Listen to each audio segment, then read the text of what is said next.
Konnichiwa, bitches. Welcome to the post-keeper edition of the Ultimate Man's League podcast. I'm Doug, and here's Connor. Connor, how are you?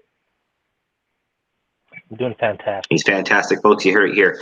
We're not going to spend too much time. We have a lot of stuff to get through. We're going to go through the first 3 rounds of the draft and talk about every single fantasy relevant player, or I guess skill position player. Not all of them are going to end up being fantasy relevant, like Daniel Jones, for instance. And then we'll highlight a few players in the remaining rounds and maybe even some undrafted guys. So I will turn on the screen share so that you guys can follow along. And I remember how to do it. There it is. All right. Pow. And keep those questions coming in on the Facebook chat. We will answer them. There's a few in here already. And we'll see if there's any of those we should answer before we get going here. Connor is doing his write-ups. Connor, there was a question, are you still doing the write-ups even though we're doing a podcast? Well, I mean, he wrote that as I had taken Nate's out, so, like Nate's is done. So thank you for checking in on my dad, but they are coming.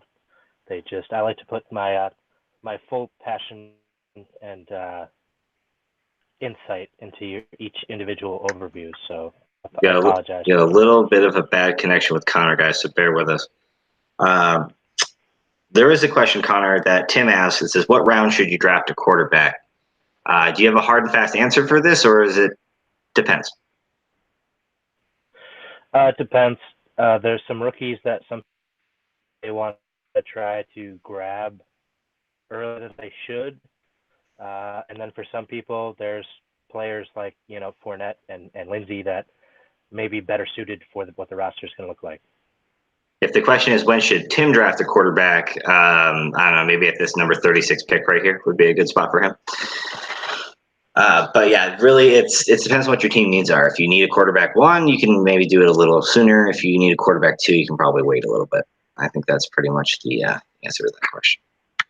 Oh, I went with running backs. I'm sorry. Yeah, quarterback. What round should you draft a quarterback? And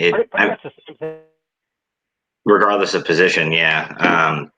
It depends on your team's needs. But yeah, for you, Tim, I'm looking at this number 36 or this number 46 pick for what would be your quarterback 2. Not sure who will be there, but you have other needs, but that's a conversation for another day. And I think those are all the questions that weren't just Tim and Nate trash talking each other. So we will get started on the rookie breakdowns. The first pick, the Arizona Cardinals selected Oklahoma quarterback Kyler Murray, dynamic playmaking kind of mobile quarterback. The comps are Russell Wilson. What do you think about Kyler Murray as a draft prospect that fit in Arizona, and who should draft him in the UML? I think it's kind of a tricky situation. I think that, for Kyler Murray, it's the best answer he could possibly get because he gets to go and play for a coach that's pretty much devised his entire offense around Kyler Murray. So I think that for him, it's absolutely fantastic. Will it work out in the NFL? We've seen a lot of college to NFL coaching situations kind of fail or have huge success. We'll just kind of see, is he going to be more of a Pete Carroll or is he going to be more of a Kelly? Chip Kelly. Yeah, I really think that Kyler Murray's got all the attributes that you want. He's not just a running quarterback. He is accurate. He is capable of running this offense, and like you said, best suited for running this offense. The thing is, he is slight of build. Russell Wilson is only a little bit taller than he is, but a lot more muscular, a lot more sturdily built, I guess you could say. Kyler Murray, he's small. I mean, there's no way around it. But at the same time, he seems to have a really good mindset of how not to get hurt. He's not RG3.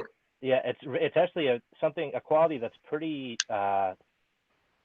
significant because not a lot of quarterbacks that put themselves in that position understand and realize it the way he does. I will say I'm not a huge Kyler Murray fan, but I will say that's an overlooked quality that's actually a huge piece to his game. Yeah, and I think it's partially he knows how to slide. He was a highly drafted a baseball prospect as well. Kyler Murray has a shot here, but where would he fit in the UML? What would be a good team to draft him? Or a good spot for him to go?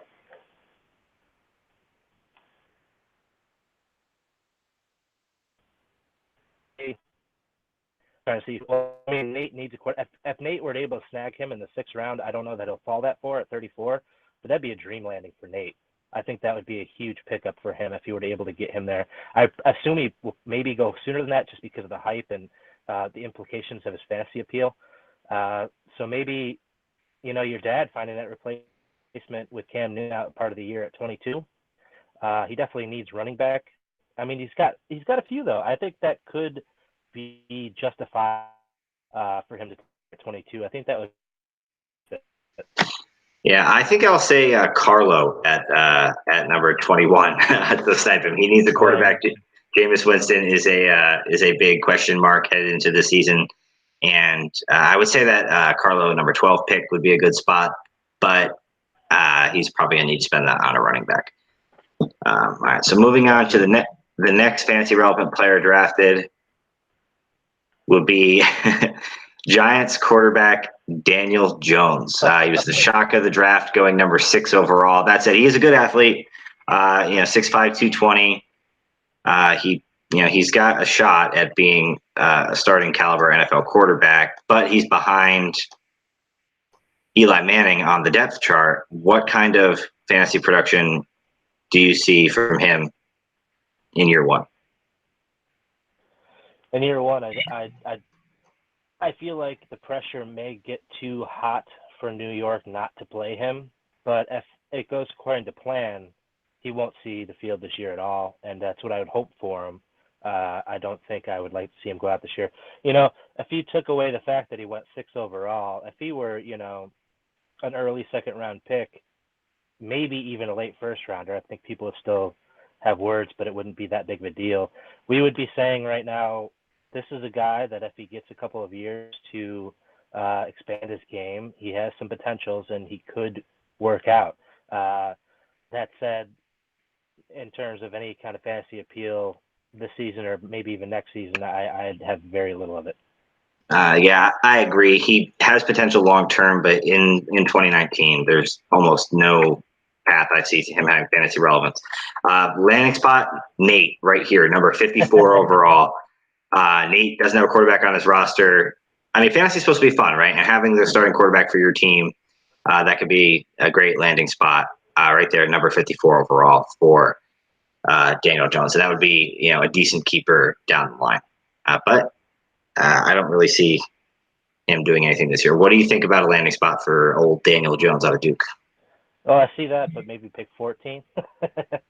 But no, I think Nate will probably get a bit worried around 6 through 8 there, and I think I could see him taking him with a couple of the other rookies probably going right around that mark. And hey, if he wants to defend the Giants to that extent, he can go ahead and do that. I think for teams that should look at him, not out of a fanship, I would say he'd probably be somebody good where, if Joe were to take him in like a late round at like 61, he could really buff up his quarterbacks, have 2 that can play and 1 later. I don't know that I would take that many quarterbacks that early, but I mean, it's a scenario. Same thing with maybe the Toad Point Trippers at 74. Maybe you're not so sure about Lamar Jackson's longevity in the league. You could have, the best of both worlds, the now guy and the who knows for later guy. That could be another possibility to me. Yeah, by the time Daniel Jones is playing, you'll know for sure about Lamar Jackson. Mm-hmm. Moving on, the next fantasy relevant player is one, Connor, I know you like a lot. At number 8, the Detroit Lions select tight end TJ Hawkinson out of Iowa. What did you think of this pick? A lot of people thought it was a reach, but he is one of the premier players in the draft. What did you think? Well, it's clear the Lions like him a lot, like I do. And I kind of overall I'm okay with it. I think the GM, he came out and said, I don't really care where players are supposed to go. If a tight end's never gone this early in a draft, so what? I'm going to do it first. And he did exactly that. And I mean, he looks like he could be the closest thing to Gronk we're going to have anytime soon. not that they played the same way necessarily, but I just mean in terms of a tight end of that kind of potential. And I think he's going to have a lot of success. I think he's going to be a slow builder.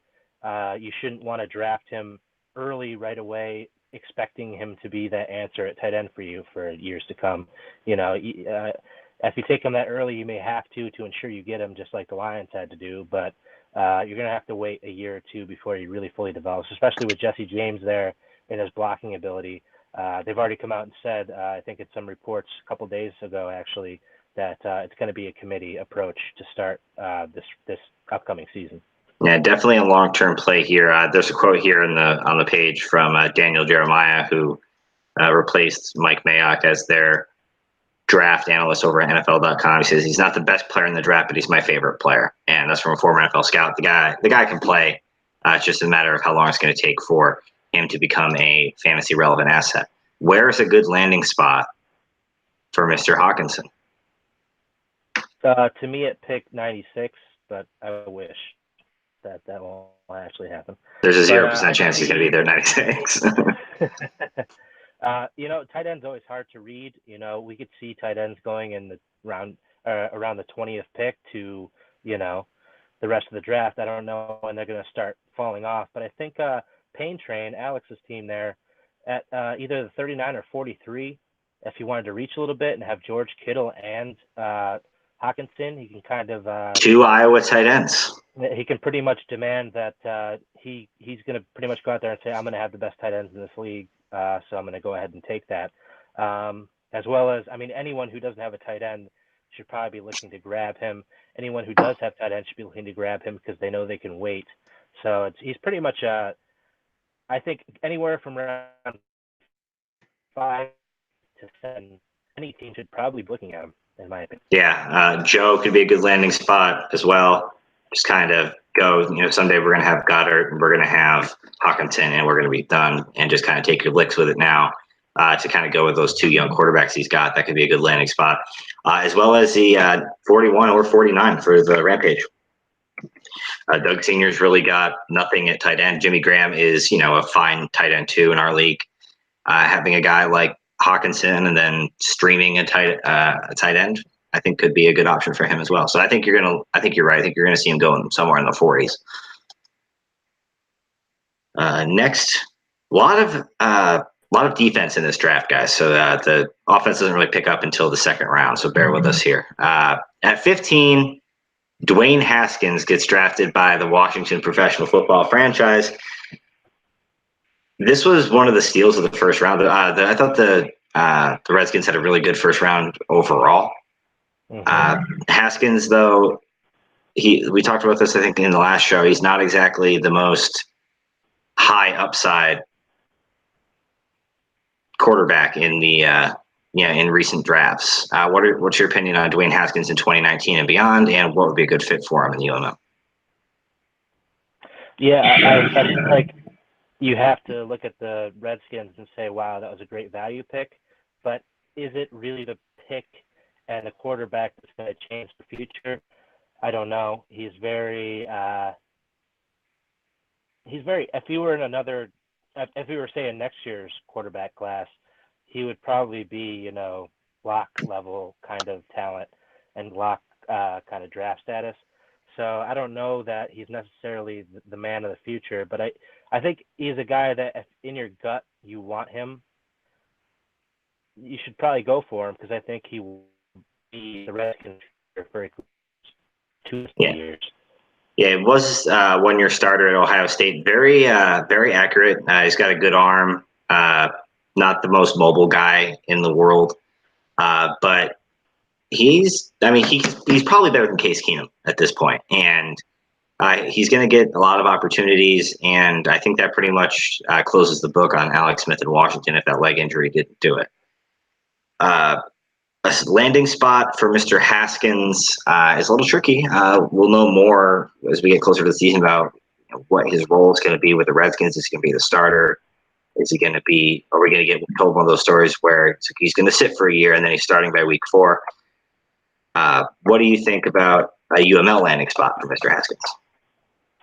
I think if you go anywhere above 30, you're probably making a mistake. But if you can get the value for Nate at 34,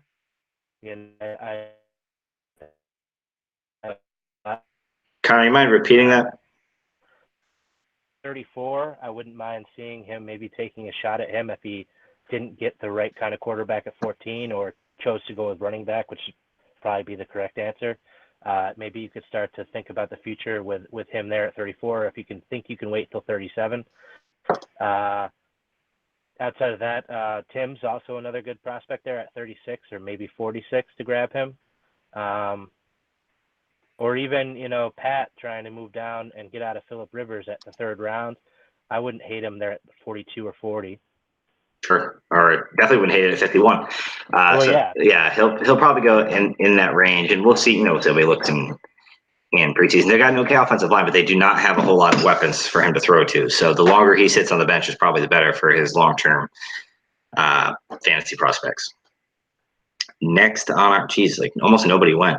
TJ Hawkinson's teammate, Noah Fant, blazing fast tight end. They needed one with Joe Flacco there. Is this a guy that could produce in year one for the Broncos? Yeah, my biggest takeaway from him out of this tight end class is if you want a guy that's going to get you points now, you take Noah Fant out of all this group. I think he's got an awesome situation being in Denver. I think he's going to fit in pretty quickly, and I think he's going to be a guy, especially if Locke were to come in later in the season. I think Locke would love having Fant for those deep throws. I think he's definitely the most now tight end. Yeah, for sure. He's a dynamic athlete and a willing blocker. So I think you could definitely see him be a little bit of a security blanket for Joe Flacco. Assuming that he picks up the offense quickly enough. They don't have a ton there aside from him, though, so that definitely helps his fantasy prospects. You could probably take him a little higher than you would Hawkinson, just because I think you're going to get more immediate production.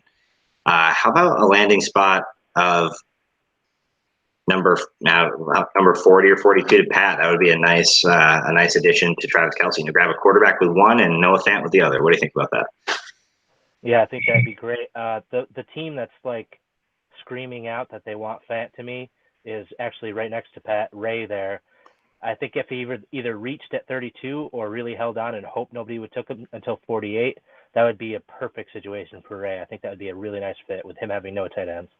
Yeah, Ray is definitely needing a tight end, and not really for the last few years has he had anyone. So I think he could get away with reaching on a talented young guy like Fant or Font or however you say it. Interesting player there for sure. The first running back drafted in the 2019 drafts was Alabama running back Josh Jacobs, who went number 24 overall. This is what Khalil Mack gets you. Josh Jacobs, he's a powerful running back that is good catching the ball out of the backfield. Not usually a combination of things that you see. Didn't have a whole lot of work in college. He's still young. What do you think about Josh Jacobs in the NFL? Well, I think with Crowell going down, it's huge for him. I think he's instantly probably going to have the most carries this season of any rookie, potentially. And well, he should for sure have the most opportunity. Sometimes the most carries are exactly what you need to be the best of your class, and I think he has all the means to do that. He's not exactly exceptional at any certain thing, but he's pretty much good, like you said, at just about anything. And I think he's probably the rookie to see the most yards this year. In terms of where he's going to get picked, I mean, John Gruden really does like to use these use his running backs and give them a lot of work. I mean, he's going to go in the top 3 or 4 picks, right? There's no reason to think he wouldn't. Yeah, I'd say 1 through 4. If he goes past 4, would that be your pick? Wouldn't it be done? Yeah, I'd just take him at 5. I'll tell you right now, he's not getting past 5. I think that would be, if he falls to 5, that'd be shocking to me. Yeah, well, I might take him at 6 in that case because I could get later. But I mean, who knows? But yeah, he's a first round pick. Obviously barring injury. But he has a lot of opportunity in Oakland, and they're going to have some weapons that are going to keep defenses honest. And Antonio Brown and Tyler Williams. So he's not going to be going against these stacked boxes the way some other running backs do. Not the most fleet of foot guy, but he's going to get a lot of opportunity. So definitely a interesting prospect there. One of my favorite players in the draft went number 25 overall to the Baltimore Ravens, Marquise Hollywood Brown.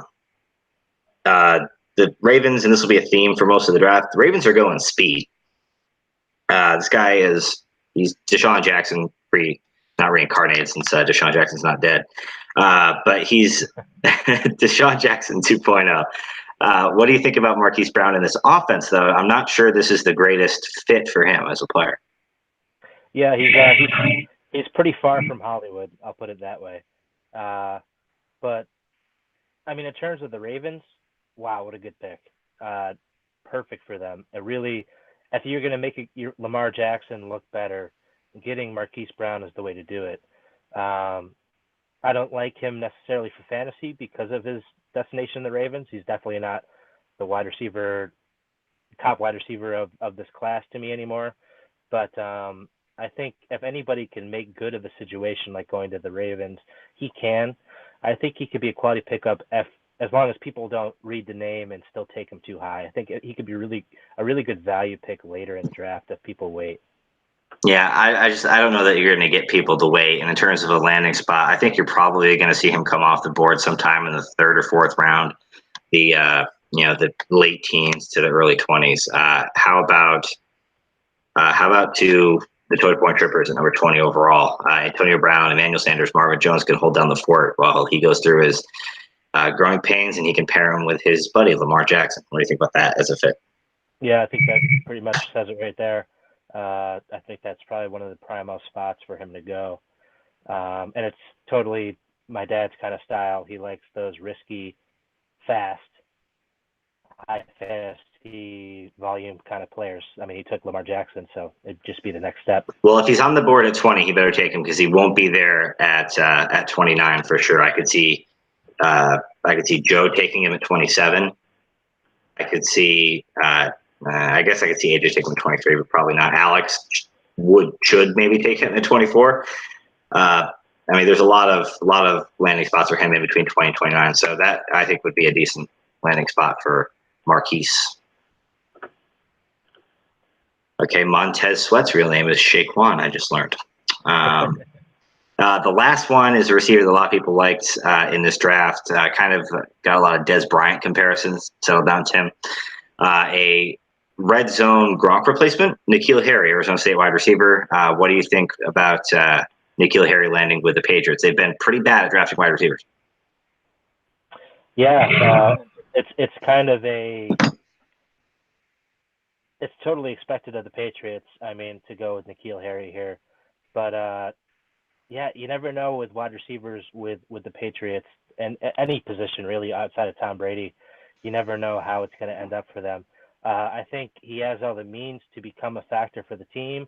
I think maybe we're seeing kind of a shift in how they do things, though. I mean, we saw with Sony Michel, we were like, wow, they took a running back in round one, and now they've done the same thing with wide receiver. I'm wondering if maybe Belichick, seeing Tom Brady aging the way he is kind of saying, I'm going to take the guy that I think is the best talent, and we're going to make them the focal point, and you can just, make those passes for us. And so you see this as a preparing for life after Brady sort of move. Make the absolutely, offense. but I think because of that, it means they're putting him in the spotlight to do something. So I think that just like with Sony, I think you should expect big things from N'Keal Harry. Yeah, for sure. N'Keal Harry, definitely a lot of upside. I don't know about so much in year one, though. So where do you think he'll end up going in the draft? So in my opinion, that he'll be overdrafted because he's played for the Patriots. What do you think? Yeah, I think he'll be overdrafted as well. We've seen wide receivers in recent years like Calvin Ridley going very early, and even DJ Moore as well. So I assume he probably won't get past the fourth round. I don't know I think pretty much it's going to be, do you like Brown or do you like Harry? Maybe some Metcalf fans out there, but I think those will probably be the three that go too early, and I could see him again, maybe the Toad Point Trippers don't get Brown at 20 and they go for him at 29. I could see again the Broadway Joes at 27 there or 31. Definitely something Joe would probably like to have on his team. Those two probably stand out to me. For sure, definitely interesting situation for him, to say the least. That does it for the first round. Let's go ahead and move on to round 2, where there's a little bit more to talk about, if my internet browser wants to comply. Yeah, this site's slow too.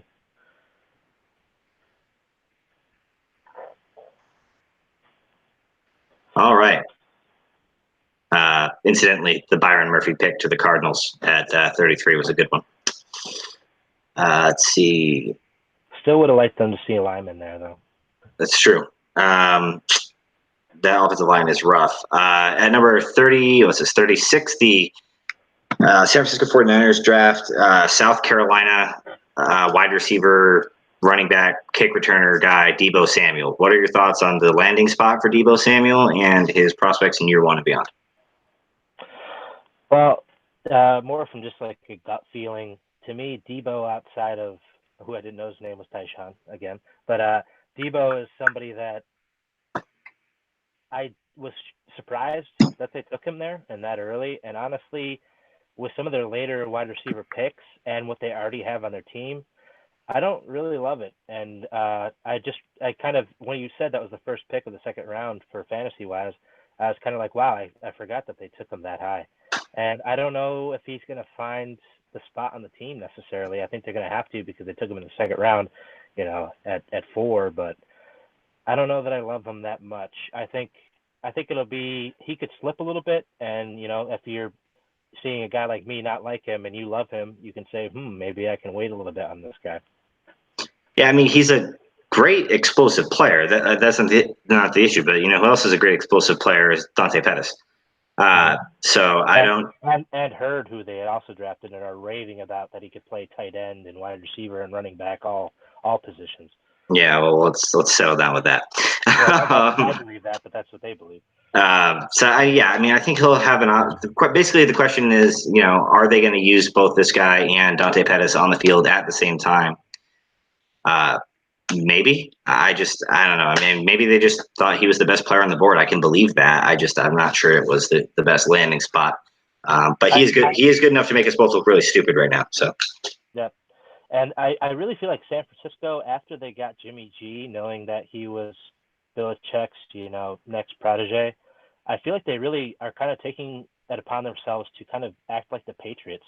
I've noticed that they have multiple skill position guys of almost the same mentality at wide receiver and running back, and I feel like they're kind of just going for that kind of atmosphere. I feel like they're really trying to embody the Patriots in their play, and I don't know that that's going to work, but I can kind of see that a little bit. I don't know if you see that, Doug.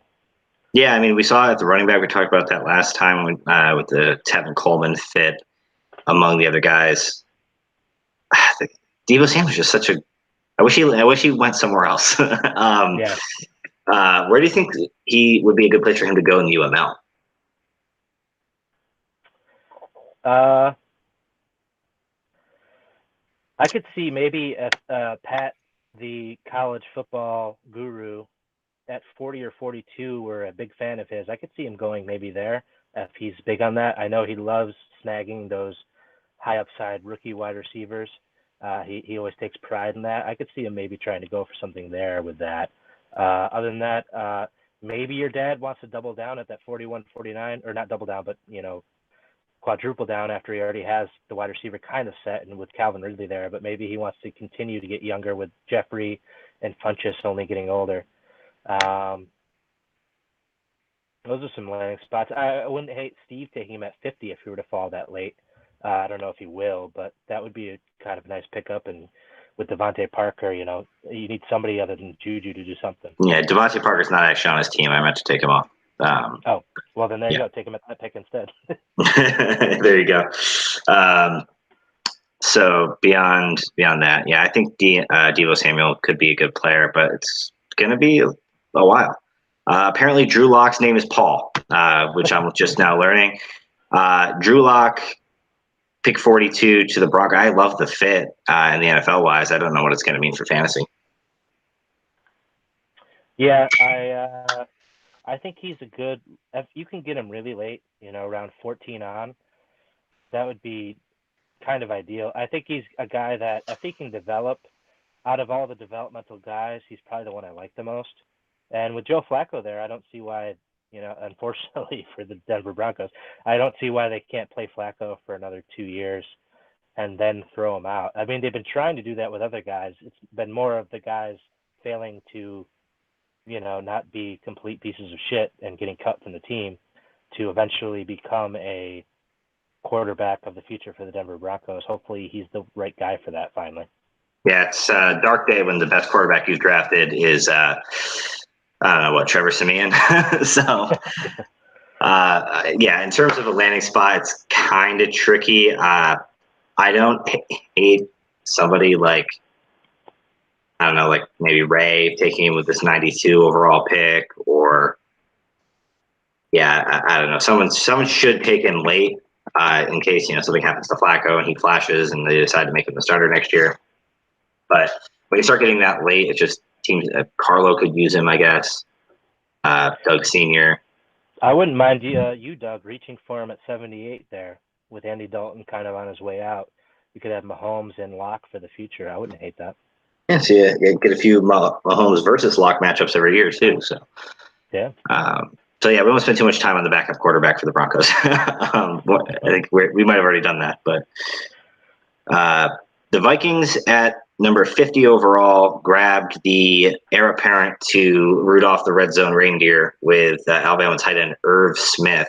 I think more of a Jordan Reed type here, guys, with this sort of tight end. What do you think of the fit? Yeah, fingers crossed that Rudolph and the Patriots are like an actual reliable source. That would be fantastic for me. Otherwise, yeah, I think Smith. It's interesting for this year because one of the things about him was that he needs to work on his blocking. So if he's going to see the field early with Rudolph there, I don't know that we're going to see that. I think he's a good guy to snag later if you can afford it with your tight ends. I think he's, like you said with Jordan Reed, he's kind of a physical specimen and he's got really great talent, but he's got to work out the intangibles a bit more for me to see him take the field early. Yeah, it's going to be tricky. And by the way, if Rudolph's on the team at the draft, then I don't know what to tell you guys. I like him in the 8 to 12 round range for a tight end needy team. Joe could take him at 61. I would actually really love that as a pick for him. Yeah, or if he doesn't, Ray right there at 62, if he doesn't get a tight end sooner than that, would be even if he does, honestly. Ray needs a couple tight ends, and if he wants to get younger, he could grab, Fant at 32 and Smith at 62. Don't do that, Ray, by the way. You don't want to spend two picks like that on tight ends. But if you really want to just double down and get the position done with, that's the way to do it. Right. And then again for Alex there at 63. I don't see him getting past 61, 62, 63 from the way we're looking at it.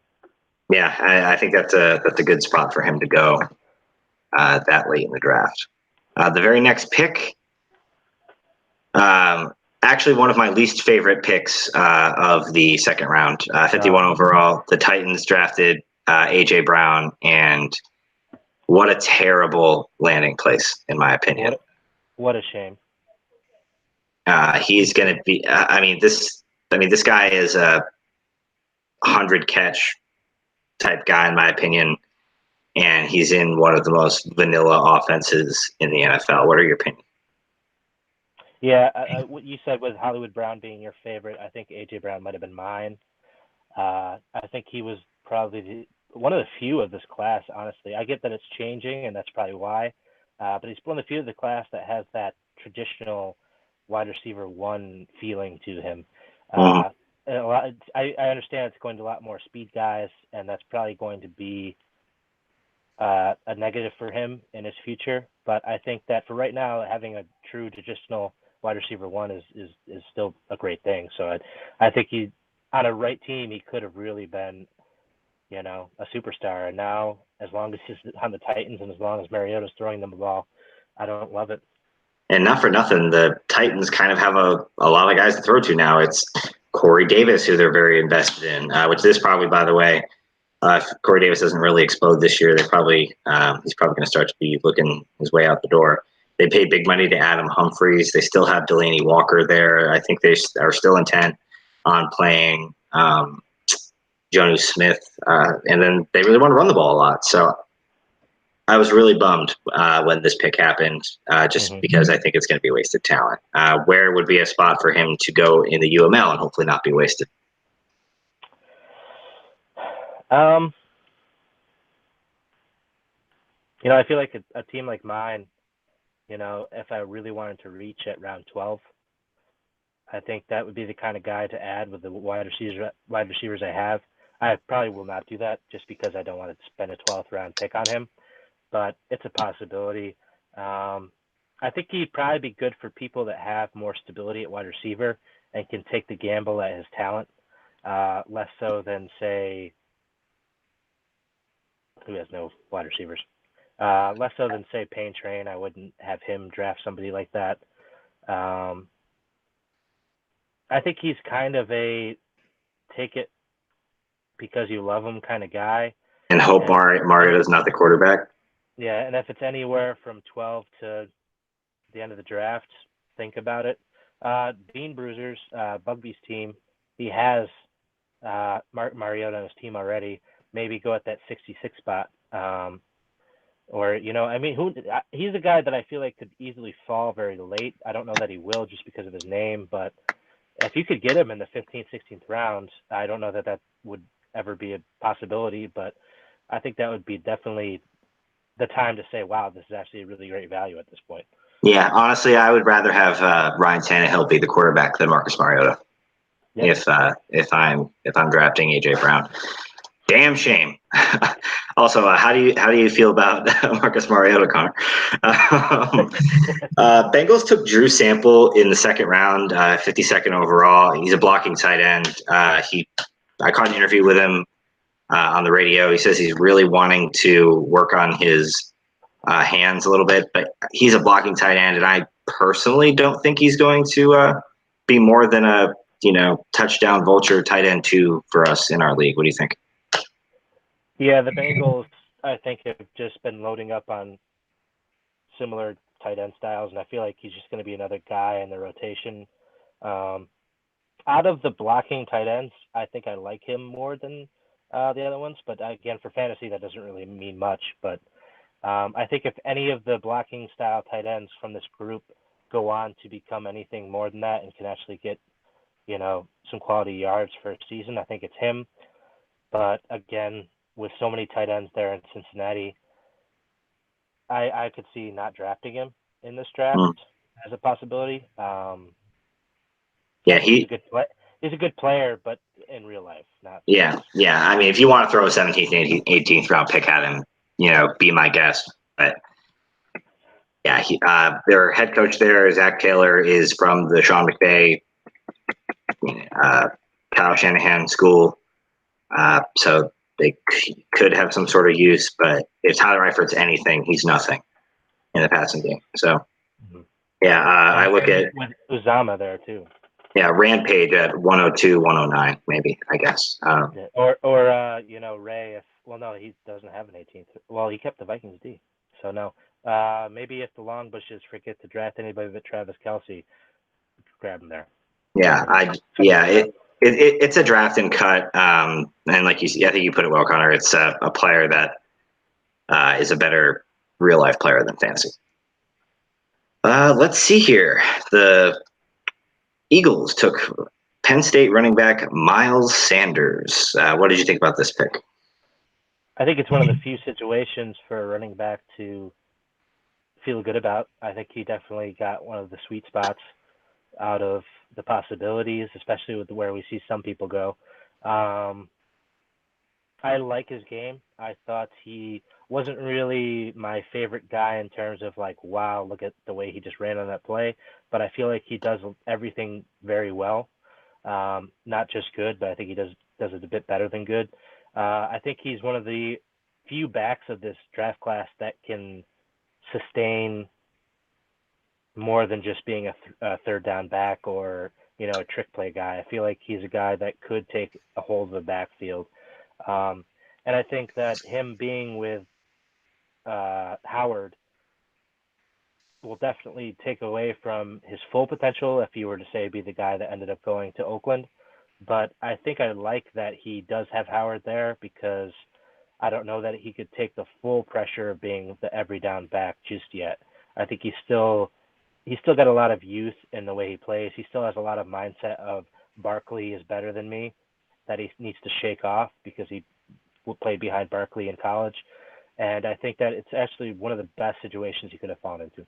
Yeah, it's a little crowded, but the Eagles do give everyone opportunities. That's one thing that they do differently than some of the other teams. They'll have some utility, but in terms of in the UML, where do you see a guy like this going? I think if he fell to 10 for Tim's pick, that'd be like a dream pick for Tim probably. I think he'll go before then. Okay. So first couple rounds in for Mr. Sanders there in Philadelphia. AJ will be wishing he had the chance to pick him, I think, in that second round. Yeah. Number 24 overall, the Chiefs draft Georgia burner Mecole, whose name is apparently. Does anyone go by their real name? I know, right? It's like, do they have to like sign up a SAG and like have a name for like actors do? Like, what's going on here? Good grief, Mecole Hardman, very fast kick returner kind of guy. Is he a Tyreek Hill replacement? I think they think he is. I don't know that he can be that. I know that there's a lot of people that believe that Hill was a player who was good but benefited from the situation. And if you believe that, then you probably want to draft Harbin right away. I don't know that I believe that. I think Hill is still a better player than he is, but he definitely embodies a lot of what Hill is capable of. And I think in fantasy, that's definitely something to chase after. Yeah, if somebody is out there saying that Tyreek Hill is a product of the system, I think they're bad at watching football. Well, not just that. I just mean that his play style was there was no better team to play for his play style. Oh well, I would agree with that too. But that's probably the case for most wide receivers. That said, I mean he went to Georgia, so he played against league competition in college. I think he'll probably start returning kicks for sure, and towards the end of the season, you could kind of see him have a similar trajectory to Dante Pettis from last year. I think he's a similar player. Mm-hmm. I think that could be a role for him, and I think going in the same round would be better. He's not going to last that long. Is the thing. He's going to go, I think, somewhere in the 8th or 9th round, somewhere there in the 40s to 50s. What do you think? Yeah, I think he's going to be a guy where there's going to be a lot of people saying he's fool's gold, and a lot of people saying I need him on my team now. He's exactly what I'm looking for, and I could see somebody in the 5th round grabbing him. I really could. Wow. I think he's going to be a real wild card. I feel like he's going to be the guy nobody sees coming or suddenly realizes in round 8 or 9, wow, he's still here. I think a lot of the teams we've kind of mentioned for rookie wide receivers still fit that. I think the Pain Train should be looking for him at 39-43. The Long Bushes, maybe that's another one of Pat's guys. I think one of those kind of teams could try to grab him. I think Pat at 51 would be really nice for him. Nice. We'll move on past Mr. Hardman to another pick I really liked, J.J. Arcega-Whiteside, Stanford wide receiver. This guy is he's a jump ball specialist. I think this sort of starts to signal the beginning of the end for Alshon Jeffrey. But it definitely signals the end for Nelson Aguilar. What do you think about J.J. Arcega-Whiteside? I love the landing spot, and I love the talent. I'm gonna have to disagree with you here, Doug. We disagree semi-often, but I feel like I'm very different from you on this one. I think that seeing what they've gotten out of Jeffrey, they should have tried to find that Golden Tate replacement rather than Jeffrey, and I feel like they didn't do that. I was kind of shocked that they took him where they did.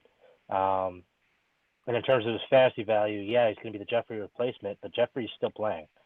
I don't really love him as much as you do, I think. But I see your point. I think he could be the next Jeffrey, which is nothing to sniff at, Nothing to sniff at. Or I meant to say nothing to sneeze at. Yeah. You have Alshon Jeffrey. I'm trying to find how old he is, but it's not exactly helping me with that. Well, how He's old was it? born Oh, or 1990, 92. so he's almost yeah. That's another thing. But they have a quarterback. They got a good offensive system there. I think this is a guy that we're definitely going to see AJ draft at some point. The question is it at 33 or 52? I think he's going to go in one of those spots, maybe 68 if we start to see some other positions get pushed up the board. But AJ could, he can wait a year for him to really take that role over because they're going to have to pay Carson Wentz pretty soon. So I think JJ Arcega-Whiteside is going to be a man bear pig at some point. Yeah, I could see that definitely. Or if the old man wants to take him as a true Alshon Jeffrey replacement. A couple picks later, Paris Campbell, the burner from Ohio State, goes to the Colts. I like this landing spot. What did you think, Connor? Yeah, I think this might be my favorite landing spot for a wide receiver.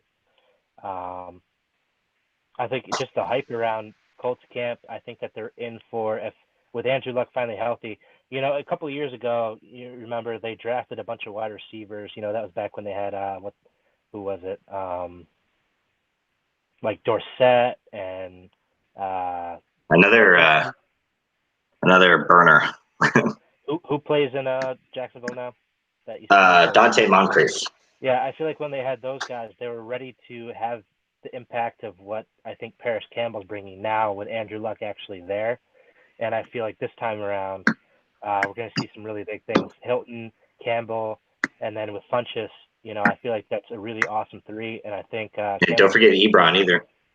Yep, I think Campbell right away will be a good fantasy impact player.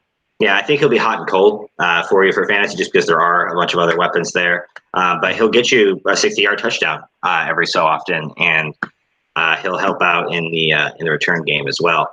Where does a guy like this land? He is with the Colts, so I think he's going to go earlier than he might if he landed somewhere else.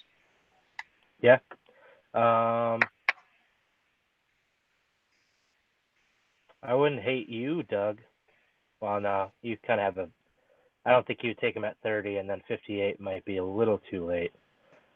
I could see the college rampage. Well, he already has Funchess, though. That's not good either.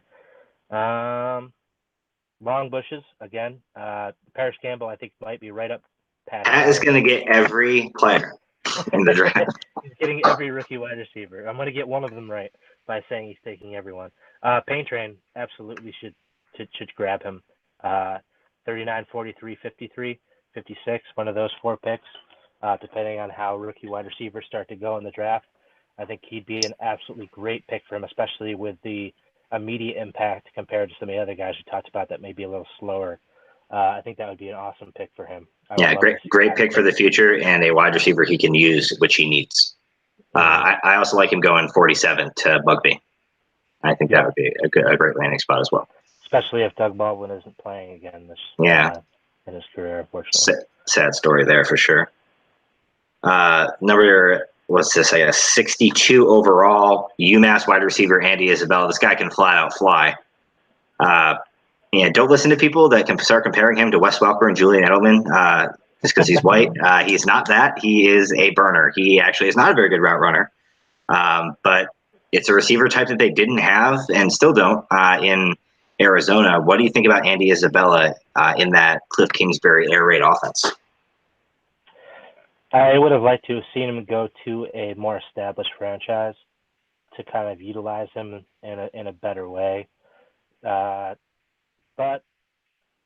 with this, I think this offense, he's saying it's going to be, a whole new world of play calling. Well, settle down, Cliff Kingsbury. I don't know that he's going to be doing any of that, but I think that, that could mean good things for Isabella if they're really trying to kind of change the game. Speed wide receivers are really in right now. He could be a guy that they try to go to. That being said, they still have Larry there. They still have, what's his name from last year? Christian Kirk, and they also still drafted other wide receivers in this draft.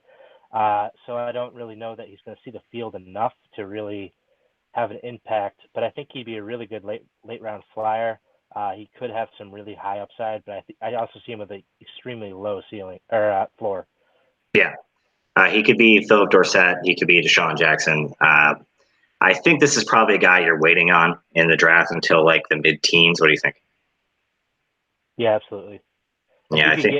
If you could get him after around like 14, I think he's definitely, you got to grab him there, I think. Yeah, he's an upside play. I don't know how great he'll be this year, but I don't know. I could take him. I could take him at like. I'd love to get him at 104. He's not going to last that long, I don't think. But double dog at number 88. That could be a good landing spot for him. Mm-hmm. Let's see. And the last pick of the second round, DK Metcalf, who's apparently good. I mean, at least his name kind of looks like his name. Big, freakishly athletic kind of guy. Is he good enough to play in the NFL, though? He's not a great route runner. He's got really bad short area quickness. What do you think? He's not my favorite. I didn't really love him. I thought him falling was expected. I will say, I think Seattle was one of the better teams for him to go to. I actually kind of like his landing spot, especially if Baldwin were to retire. I think Pete Carroll is the kind of coach for him. And he puts his all into it. So if Pete Carroll can kind of steer him in the right direction and put him on track, I could see him being a quality player for them. I don't know that I would really, put a lot of stake into him, but I think he could end up being a surprisingly quality player. Don't know if it would be this year. I think he's still very raw. This is one of those players that I think has one of the widest ranges of outcomes in the entire draft. He's got a ceiling of what, like the Julio Jones, and a floor of like Stephen. What's his name? Stephen. I don't even remember the guy. Stephen Hill that went to the Jets a few years ago, or Jonathan Baldwin. There's a bunch of guys. I mean, he can be a really good player, but he could also be complete trash. And the one thing, though, like, I think you touched on it briefly, is that he is allegedly a great teammate and works his butt off. And that was kind of one of the problems with those other guys that I mentioned. So if he can improve his game, I think he's got a quarterback that can get him the ball. So, I mean, at least he doesn't have to deal with that. That said, the Seahawks also run the ball more than any other team in the league. But I don't know if that affects a guy like this, because he's not going to be, your 6 for 81 and a touchdown. He's going to be, 2 for 104 and a touchdown. Mm-hmm. And he's that kind of athlete, explosive player. In the UML draft, though, where would you take him? The thing with him that's going to be tricky is he was covered from the combine and into the draft so heavily that he's a name that you know. I could see somebody going way too high with him. I would like to think he's going to end up going kind of similar to where we kind of had Isabella, but I think no way. Go way before that. So I think I like Joe. I think Joe's the kind of guy who would really take him on. I think I could see him at 61, 71. One of those two picks. I could see him taking him there. Yeah, it's not a terrible landing spot for him at all. Definitely needs their help at receiver. But I mean, I think he'll probably take a couple receivers before that anyway. So DK Metcalf definitely has a lot of potential, and also a lot of potential to suck. This website's terrible. We'll go through the third round guys here. We'll go a little quicker through these guys to get you guys out of here. The Steelers took at the top of the third round Toledo wide receiver Deontay Johnson. What do you think here, Connor? Is this just a kick returner, or is he going to be a little bit more than that? He's getting a lot of hype right now. I personally still believe that Washington's going to be the guy this coming season.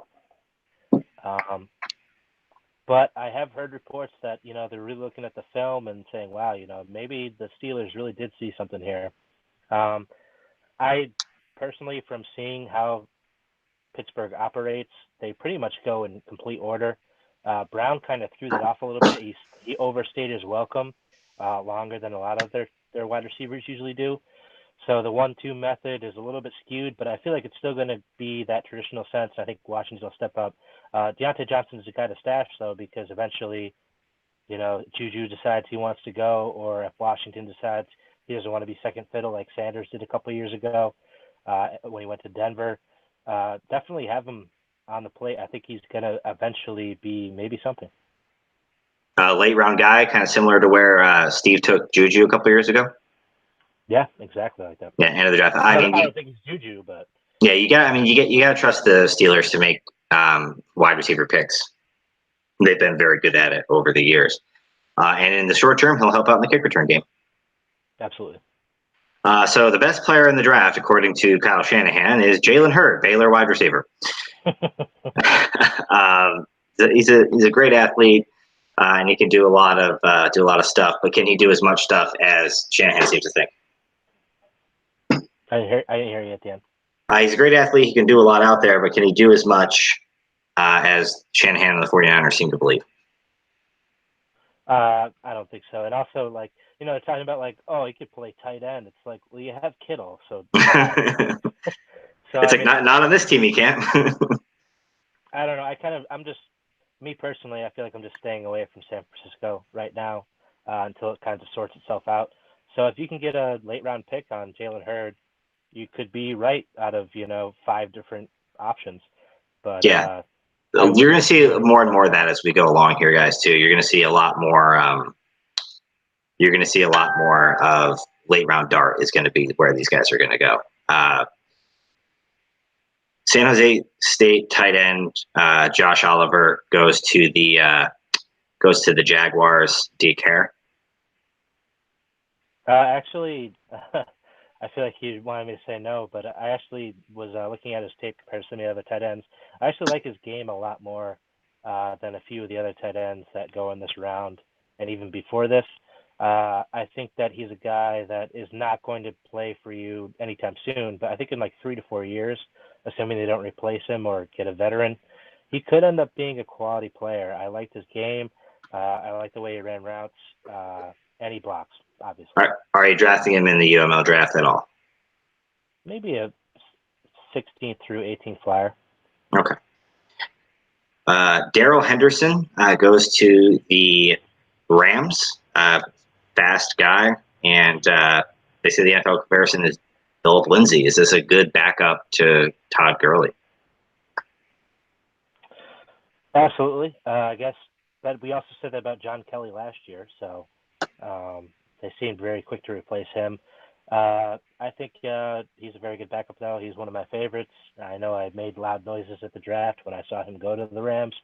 I think that Todd Gurley has that backfield pretty much wrapped up, and even though he has the injury concerns, even if he were to go down, Darrell Henderson wouldn't be the only back. He'd be in a committee, but he's definitely more interesting than some of the other running backs that went in this round. But I don't know that. I feel like he really had a bad location. Yeah, another late round flyer kind of guy. Yeah. Going on down that. As late round as running backs go, that usually means the 4th round. But you gonna take it back? I don't think you could take him in the 4th round though with Gurley there. But then Gurley's been hurt, and there's some weird shit going on with him. So. I just mean the running backs. I mean, who isn't the backup in this rookie class at this point? That's fair, but I mean, how many of them are backups to guys like Todd Gurley? Also true. David Montgomery is a guy that'll probably actually get a chance to play this year. Goes to the Bears here at number 73. Kind of more of a between the tackles kind of guy. What do you think of David Montgomery? I didn't love him on film, but I think he's one of I think maybe even better than Sanders' situation. I think, and especially with the Bears trading up to get him, it's very clear that they're going to use him early and often. I think he's probably, outside of Jacobs, the next go-to guy in this year's draft. So where do you see him going in the UML draft? I think he'll probably go in those first 2 rounds. I think he's one of the few rookies this year that really have a high stake. Yeah, he's. I mean, all he's got to do is beat out Mike Davis for carry. I mean, the Mike Davis probably just going to be one of those annoying players who gets 6 carries for 18 yards, and it's I wanted those 6 carries and 18 yards. But But yeah, David Montgomery, small school kid, but definitely has a chance to be something. Devin Singletary from Florida Atlantic goes to the Bills. Are we starting to see the end of the LaShawn McCoy era in Buffalo? Oh, definitely are. And apparently, I don't see it, but a lot of people see Singletary as that same player, and they think he's going to take over and pretty much become the second coming of him. I don't know that I believe that. I didn't love him, and I didn't like that the Buffalo Bills took him in the third round.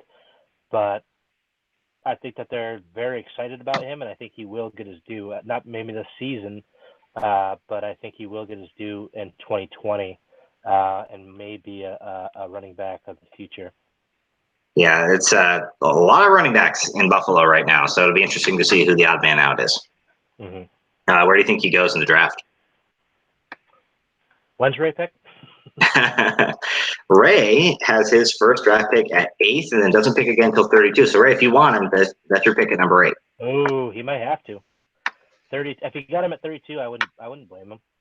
Yeah, I mean, I don't know if he's going to be there, though, especially if they get rid of McCoy, there's no chance he's there at 32. I could see AJ maybe taking him there at 16. Yeah, it could be a good landing spot. Yeah, something like that. Yeah, definitely an interesting player to say the least. Jace Sternberger goes to the tight ends. Yeah, goes to the Packers, the tight end out of Texas A&M. Kind of a traditional tight end, intermediate passing area type player. Do we like the fit in Green Bay? How much is he going to play? I think it's a good fit in the real world and for him. I mean, he's got Aaron Rodgers. How can you not feel good? But in terms of fantasy, I don't really see him having much output. Yeah, at least in the short term. Alex, since you're a Packers fan, if you want to take him in like the 18th round, be my guest. But round 3 tight ends that are, on offenses that have a tight. I don't really particularly like Jimmy Graham this year, but he's going to play more than Jace Sternberger is. And they have other guys there as well, probably. Ohio State wide receiver Terry McLaurin goes to the Redskins here at number 76 overall. Apparently, he's a great special teamer with outstanding speed. What do you think about Terry McLaurin? The Redskins don't really have a lot of receiver. Well, and when they did have wide receivers, they didn't do much either. And I don't see that changing anytime soon. It's kind of a death sentence to go to Washington. Don't love it. He wasn't really a guy that I loved or seemed to have a lot of hype around him to begin with. Not really. I don't know if he would go in our draft. He could. Maybe if Alex is big enough a Redskins fan as he says he is, we'll maybe take a shot on him.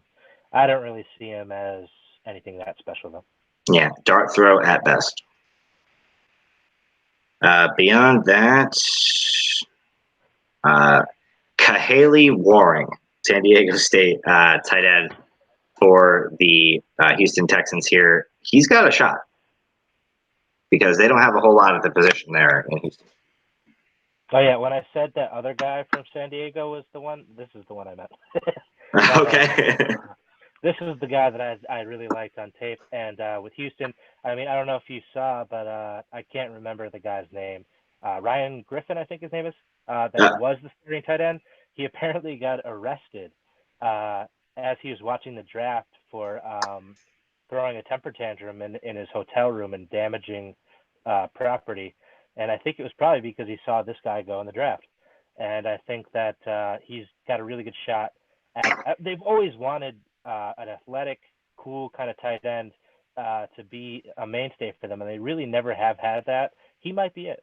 Yeah, 6'5", ran a 4.67.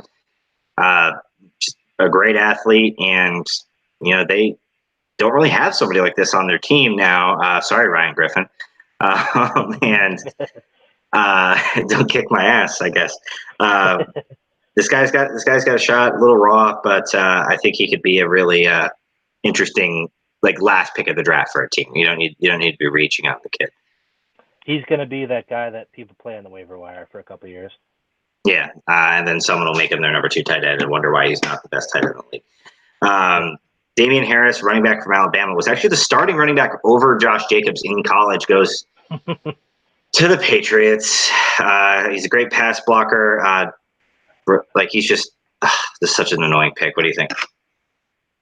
Yeah, his play style to me is just like the Patriots.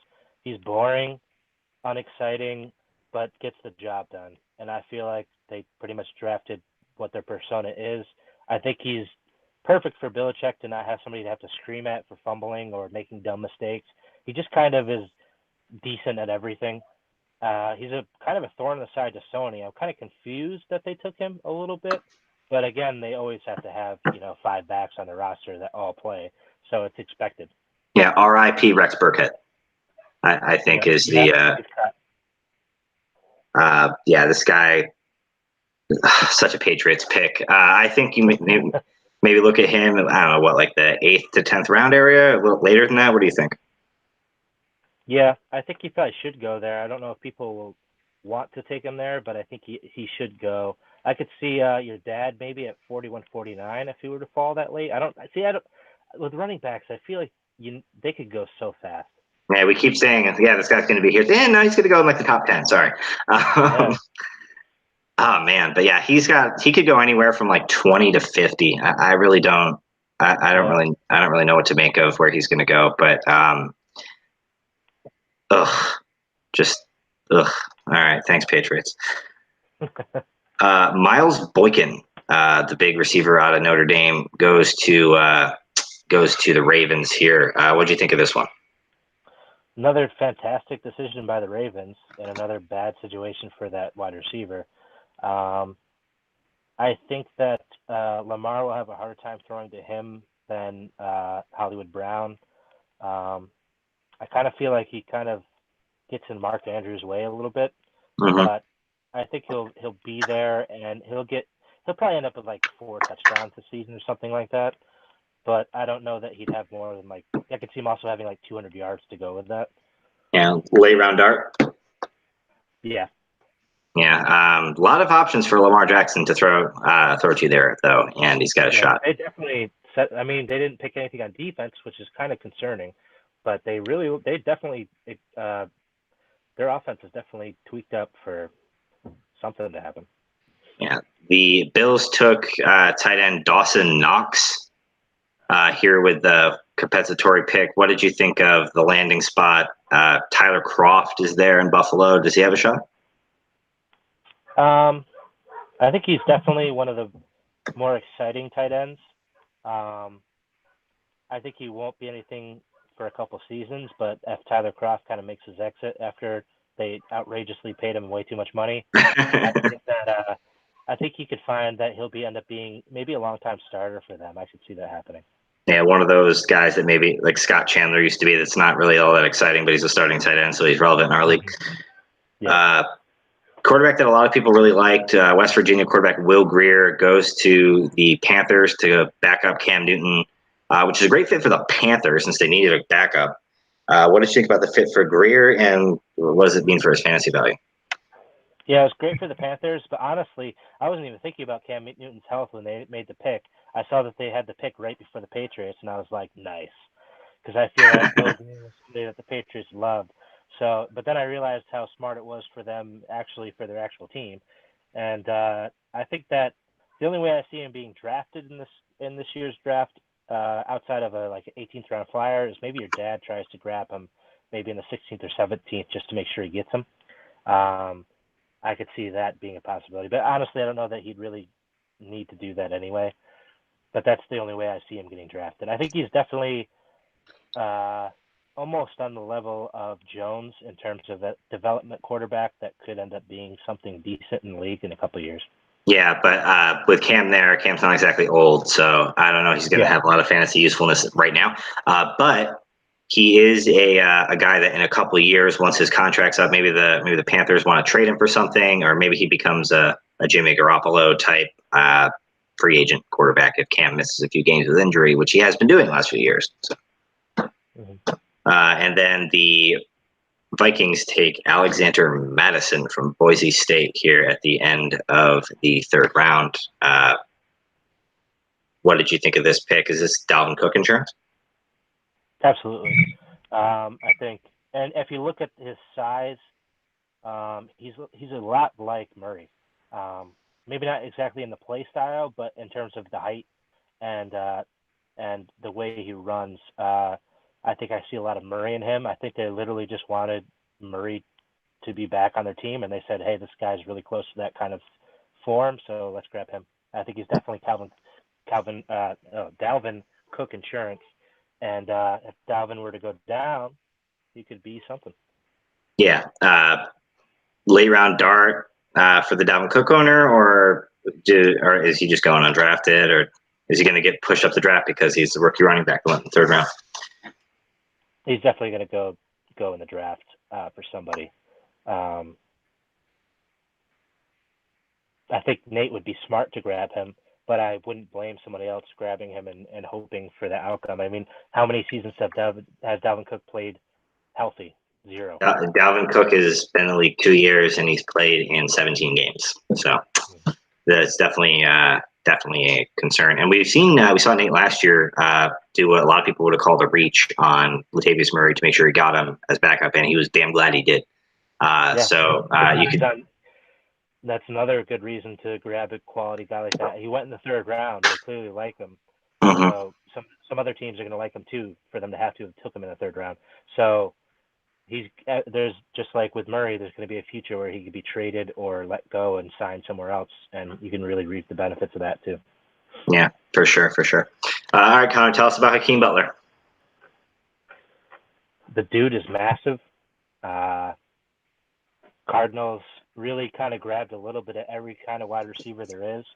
I think out of the wide receivers that the Cardinals took, he is the one I think that could have the most immediate impact, and I think he's probably the best talent. Yeah, he's definitely a rare type of receiver. Similar build to DK Metcalf. I mean, I guess no one's really built like DK Metcalf, but the dude's a big receiver. He could run, adjust the ball well in flight. He's a guy I think will end up going in kind of like the middle-ish rounds. Like, where do you see him landing? Yeah, you know me, I love my tall, never successful wide receivers, so I might take him at some point. I think he should go around the 12th and then into, round 14. All right, that's it, guys. If you want Hakeem Butler, you have to take him before Connor goes on the clock at 65.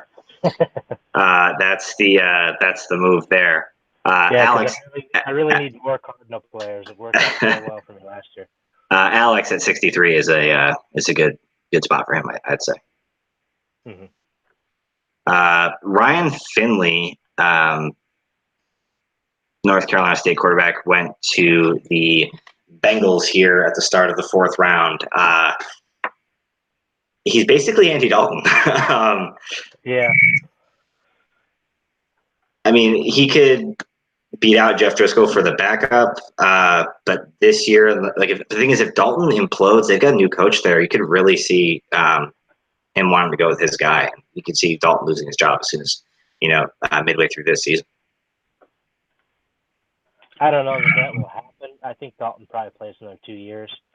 But honestly, I feel like he's a guy that you're going to draft him late and sit on him to be a starter, and you're just going to get Andy Dalton when he comes out. So I don't know that you really want to wait. Yeah.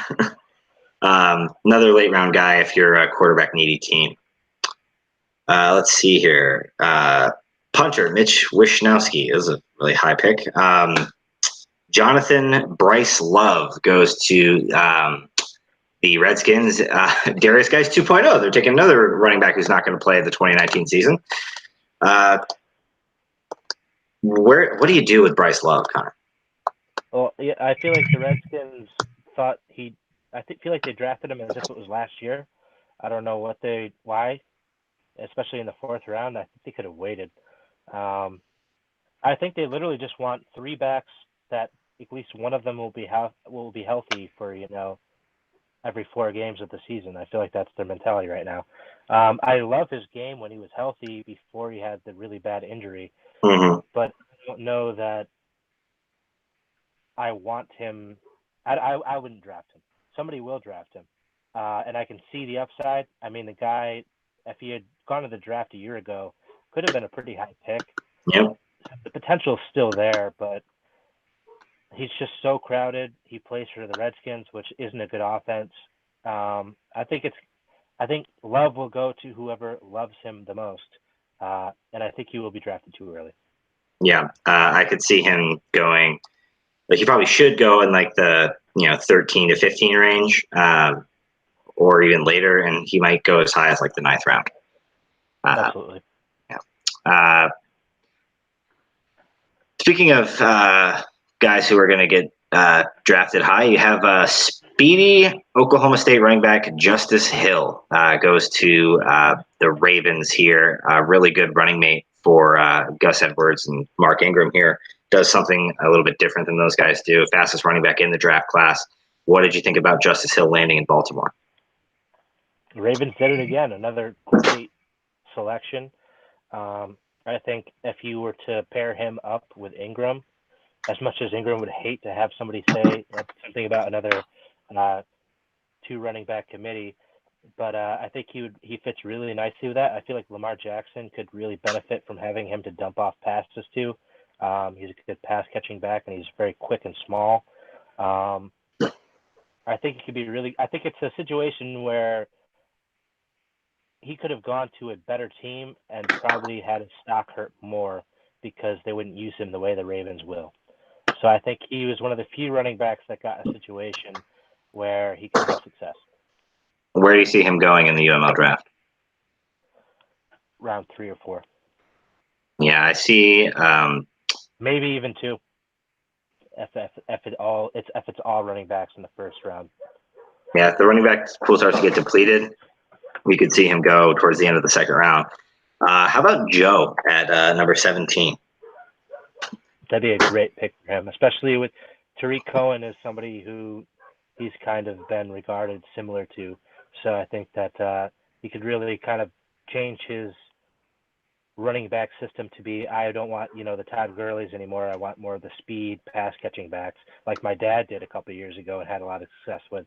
I think he could do that by adding Cohen and Hill. That would be a really great pair up. Yeah, and then whatever you get out of McKinnon off the bench is fine. Mm-hmm. Let's see here. Let me know if you want. Do you want to touch on Gary Jennings for the Seahawks? Benny Snell for the Steelers? Any of these guys? I'd say Benny. I don't really have much to say about Gary Jennings. I think out of the Seattle rookies, he's not really one that I think will have much value. Yeah, I'd rather have David Moore.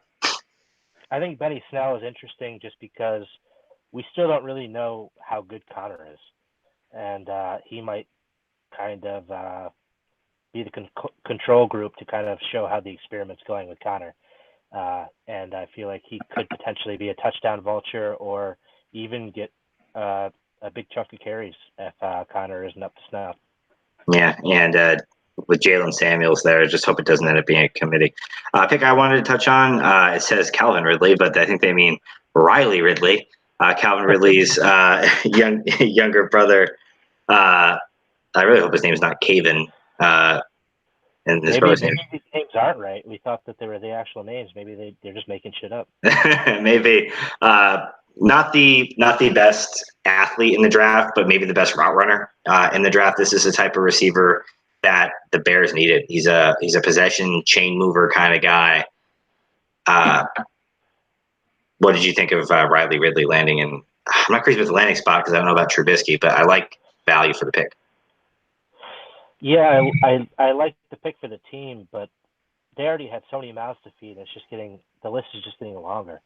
So I just really don't. I feel like he could end up being kind of like a Humphrey kind of situation in Tampa Bay, where there's just so many guys, so many good guys on their team that, yes, he's worthy of the pick, and yes, he's a quality player, but do they really need to maximize him to as much as you'd want for fantasy? I don't think he does. Yeah. 13th, 14th round. I think you'll be pleased if you take him there. Yep. But I mean, expect some growing pains. Like not that he's not a polished player because he is, but how many opportunities is he going to get in an offense that is going to be more ball control and all the rest? Mm-hmm. But honestly, any kind of picks like this for Chicago, I think the best you can hope for is just waiting out when the payroll is going to start to get too high, and they're going to have to figure out which 3 guys are actually who they want, and then they'll succeed. I feel like they've got a cluster of guys, and they're going to kind of weed them out by contract. Yeah. Cowboys took running back / wide receiver from Memphis, Tony Pollard. Connor, I have a feeling this is going to be a pick that you liked a lot. No, I really didn't. Really? I actually, and I just read, kind of rolled my eyes. I'm reading about how they think he's going to be like Kamara-like, and I just really don't see it. And I don't see why they would bother. I mean, Elliott is good at being a every down back.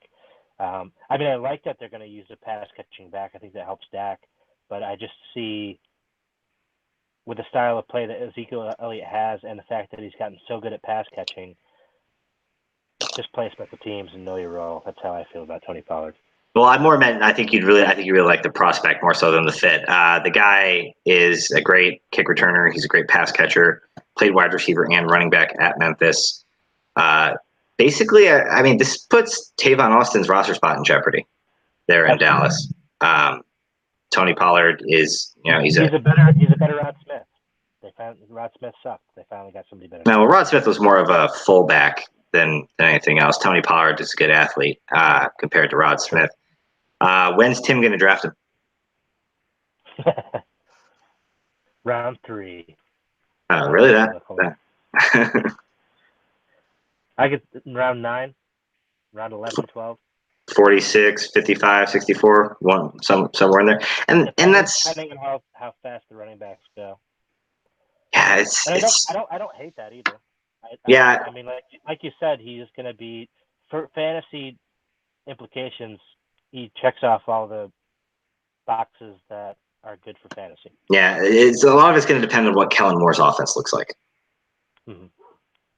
Dude catches the ball really well out of the backfield. Do you want to touch on Jarrett Stidham at all, or do we not care?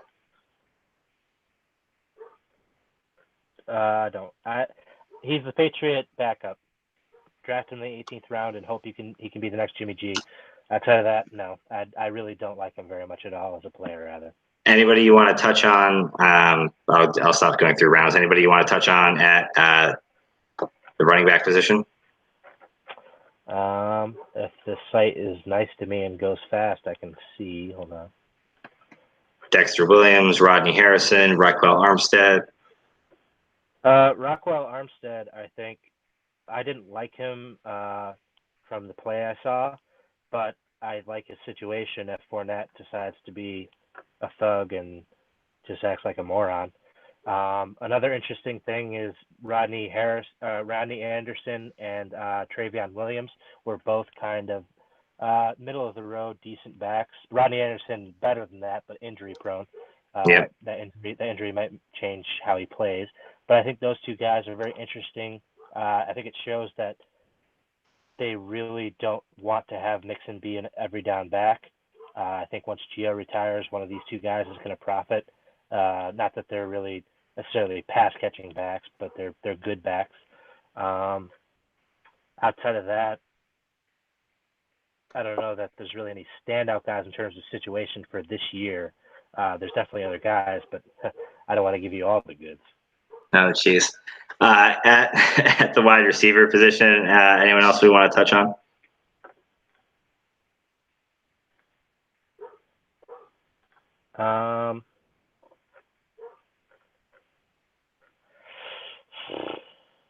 That Caven Ridley thing bothers the shit out of me. I feel like there's just so many that went because of the lack of running backs that we kind of covered most of anybody that stands out, So that'll do it. I don't think I do. That'll do it for the show for today, guys. Let me just double check the questions here. Make sure that we're not leaving any of these out. What player should you stay away from besides Daniel Jones? I think we kind of hit on it with Love. Mm-hmm. I think he's a guy that maybe you should stay away from. Potentially most of the quarterbacks that are rookies in this draft. But for the most part, it's a very weak draft class.